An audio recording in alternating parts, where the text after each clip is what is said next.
Students, we are going to start the new topic. Our topic is mean.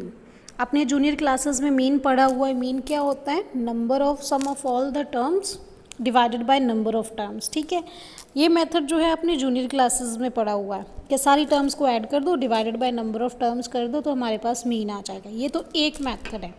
ये तब use कर सकते हैं जब हमारे पास नंबर ऑफ टर्म्स कम होती हैं, लाइक 5 जैसे यहाँ पे दिया हुआ है, up to 10 you can imagine. But जब नंबर ऑफ टर्म्स ज़्यादा हो जाएं, 30 के अबाउट हो जाएं, so it with I think little bit difficult to add these terms. ठीक है, 1 by 1 30 टर्म्स को ऐड करना. Just think about this. तो इसको हम एक शॉर्टकट मेथड से कर सकते हैं. उससे पहले मैं आपको साथ एक एग्जांपल डिस्कस करना चाहूँगी. मेरे पास ये टर्म्स हैं, मैंने उसको ऐड करना है. हमारा यूजुअल मेथड क्या होता है? 4 + 2 6, 6 + 8 14, 14 + 6 20. हम ऐसे करते हैं. ठीक है, एक मेथड ये है. मैं टर्म्स लिख लेती हूँ पहले. मेरे पास 2 है, 2 के बाद 4 है, 4 के बाद 6 है, 6 के बाद 8 है.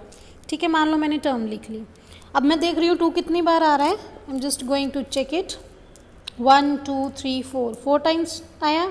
अब 4 कितनी बार आ रहा है? 1 2 3 4. ये भी 4 टाइम्स आ रहा है. ठीक है, 6 कितनी बार आ रहा है? Only 1 time. 8 कितनी बार आ रहा है? 2 टाइम्स. तो कितनी बार आ रहा है? That is how many times.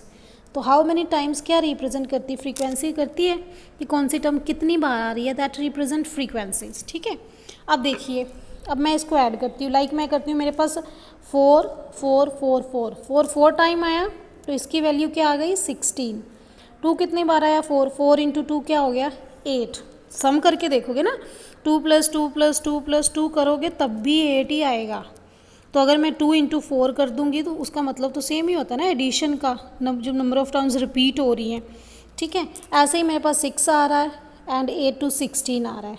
ठीक है, अब देखिए, किया मैंने वही है, सारे टर्म्स को मैंने ऐड ही किया है. बट यहाँ पे देखिए 16 और 16 32 + 8 40 46. ये मेरा 46 आ रहा है. ठीक है, ये वाली सारी टर्म्स को ऐड करके. अब फ्रीक्वेंसी क्या बताती है? Number of terms. It means जब मैं पूरी की पूरी फ्रीक्वेंसीज को ऐड करूँगी मेरे पास आ जाएगा टोटल नंबर ऑफ टर्म्स. ठीक है, तो इससे क्या होता है? मेथड इजी हो जाता है.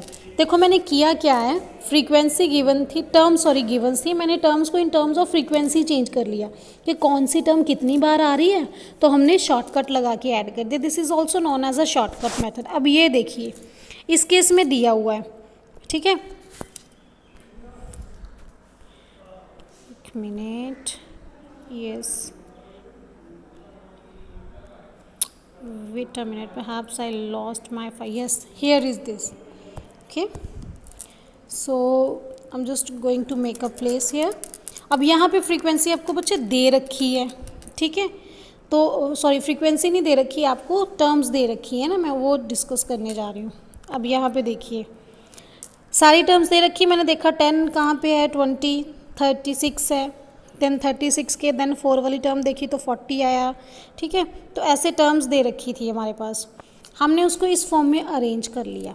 10 कितनी बार आया वो यहाँ पे लिख लिया, 1 टाइम आया. यानी कि 20 कितनी बार आया, 36 कितनी बार आया, 56 कितनी बार आया, वो मैंने सारी टर्म्स लिख ली कितनी बार रिपीट हो रहा है इस स्टेटमेंट में.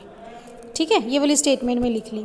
अब देखिए, अब क्या रिप्रेजेंट कर रहा है? नंबर ऑफ स्टूडेंट्स रिप्रेजेंट कर रहे हैं. ठीक है, नंबर ऑफ स्टूडेंट्स हैं, तो इस केस में क्या रहता है आपका कि नंबर ऑफ स्टूडेंट्स हैं, मार्क्स हैं, तो इस नंबर ऑफ स्टूडेंट्स के ही मार्क्स रहेंगे ना. ठीक है, स्टूडेंट्स के मार्क्स हैं. 10 कितने स्टूडेंट्स के आए? 1 स्टूडेंट के आए. 20 कितने आए? 1 स्टूडेंट्स के. ठीक है, तो अब अगर इन सब को ऐड करोगे तभी आपके पास टोटल नंबर ऑफ टर्म्स आएंगी. That is number of students.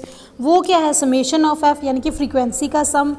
ये क्या है? मल्टीप्लिकेशन. एफ और एक्स, इसको एफ एक्स बोल देते हैं ना. इन दोनों को मल्टीप्लाई करके हमारे पास ये वैल्यू आ रही है. उन सब को ऐड कर लोगे, ये आपका टोटल रहेगा. मीन आपने कैसे पढ़ा है अब तक? Sum of all the terms, summation of x divided by n. तो ये आपका क्या है? ये एन ही तो रिप्रेजेंट कर रहा है बेटा. ठीक है, तो x की जगह पे हमने एफ एक्स बना लिया. शॉर्टकट है तो divided by summation. In short यही फॉर्मूला है. यहाँ पे आपने f लगा देना है और नीचे समेशन ऑफ f लगा देना है n की जगह पे, तो वो आपका मीन आ जाएगा. ये एक शॉर्टकट मेथड है, इससे सम इजी हो जाएगा इंस्टेड ऑफ डूइंग दिस. ये थोड़ा सा डिफ़िकल्ट है, इसमें 30 टर्म्स ऐड करने में दिक्कत आएगी. ठीक है बच्चे.